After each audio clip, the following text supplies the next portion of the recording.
Hi guys, welcome back to my channel. Today I'm going to talk about the books that I've read that in my opinion have really good romance since it's the month of February and everyone's talking about romance books and stuff. I'm just like, I want to talk about romance as well. So in my opinion, I love young adult books because they don't solely focus only on romance. So I'm the type who doesn't like too much romance, but I like quite a bit of it. So I don't know, kind of choosy. So here are some of the titles that I've read that I reckon have really decent romance that you might enjoy as well. The first one I'd like to recommend is Graceling by Graceling. So I recently read this, and one of the reasons why I loved it a lot was because of the romance. In this book, the main character, Katsa, she's sort of like a feminist a little. She doesn't believe in the idea of marriage, of sort of being forced to follow someone and not sort of have your own freedom, that kind of stuff. So she doesn't really believe in love either. And then she sort of starts to fall in love as well. It's sort of about how someone like her accepts love and sacrifices some things, and also about a lot of respect coming from her love interest as well. And I love it. I thought the romance was really well done and the writing was quite good, and that made the romance really flourish, and I really love it. I would read it again just to fall in love again with this book. Next, I want to recommend Crowd of Midnight by Sarah J. Maas, which is the second book in the Throne of Glass series. Basically, I'm just going to recommend the entire series because it's so good, but you have to know that the romance in this one bounces around the books, as in she won't just be with one person. And I guess you will love which book that the person you love the most is with the main character. So in my case, I love this book the most. It is just so good. It's my favorite in the series. The romance is just so good. When I was reading it, it was just so perfect to the point where I had to stop. I just had to stop so that nothing will ruin how good that moment was, and I stopped reading and continued the next day. It was just I gushed a lot. I love it, and I'm just so frustrated about what happens in the other books. If she's not with the person that you want her to be with, you're just gonna be really frustrated. Worth mentioning, the AssassinsPlea is also really good. I really love the romance in this one as well, even though it's not with the guy in this one. I still love it a lot. It's heartbreakingly good. I cried. I really cried. It's so good.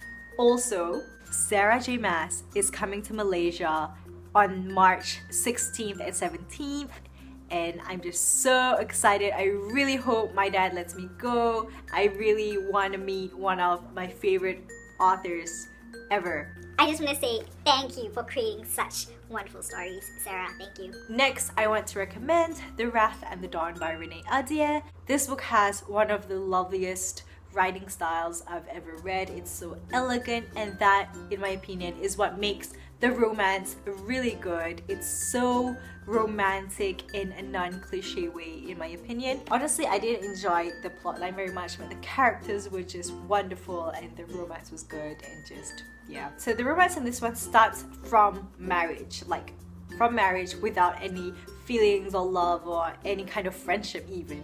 And so that's what's interesting. It's how it's not about like physical love. This is about really falling in love with a person. I think that it's really romantic. I think one of my favorite lines, I can't remember exactly the phrase, but it's something like, "My soul has found its equal in you," or something like that. But it's so deep. I love it. I can't wait to read the second book. Next is 1,000 Pieces of You by Claudia Gray. Before I talk about this book, I just want to say that the third book's cover was just revealed and it is gorgeous. This one is still the best, but it's still so beautiful, and I love that the whole trilogy has these amazing covers. And I think more people have to read this series, but not just because the covers are wonderful, but the story I think is really decent, and the concept is just mind-blowingly good. And of course, the romance. I personally really loved the romance in this one. It's literally crossing worlds. The romance crosses worlds, and it's just so wonderful. and quite romantic as well. The writing style, Claudia Gray's writing style is also quite wonderful, and it makes the romance quite pure and genuine, and I love it a lot. There's a bit of a love triangle, but not really. So once she decides who she wants to be with, the romance just works for me. I love it a lot, and it is one of my OTPs, and yeah, I love it. Next, I'll be recommending a bunch of contemporary reads that I'm sure a bunch of people have read, but I'm just gonna mention them anyway. So of course, I cannot leave out Stephanie Perkins' books because they are perfection. The first one is Anna and the French Kiss. It's my least favorite among the three, but it's still really good. It's quite cliche, and it's about sort of falling in love with someone who is already taken, and so like trying to develop a friendship instead, and just, you know, being yourself. And I don't know, it's really cute, and it's set in Paris, the city of love, so what can be more romantic than that? Next is Lola and the Boy Next Door. This one's one of my favorites. I think possibly my favorite among the three. I really like how sort of realistic it is. This one's about Lola, who already has a boyfriend. Her life's just like perfect in that moment, and then somebody in her past who she used to have deep feelings for comes back, and she sort of is thrown into this dilemma when feelings start to arise again and everything, and it's just really cute. And Cricket is one of my fictional boyfriends. I love him a lot, and just I love this book. And the third one is Isla and the Happily Ever After, and this one is more unique compared to the other two because in this one the romance starts off straight away.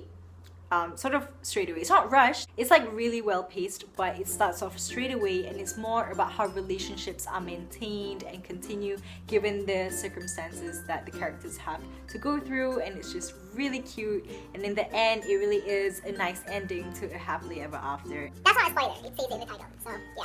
Next, of course, I have to go with Jenny Han's books. Who has not read these books? Can't help but fall in love with Peter Kavinsky.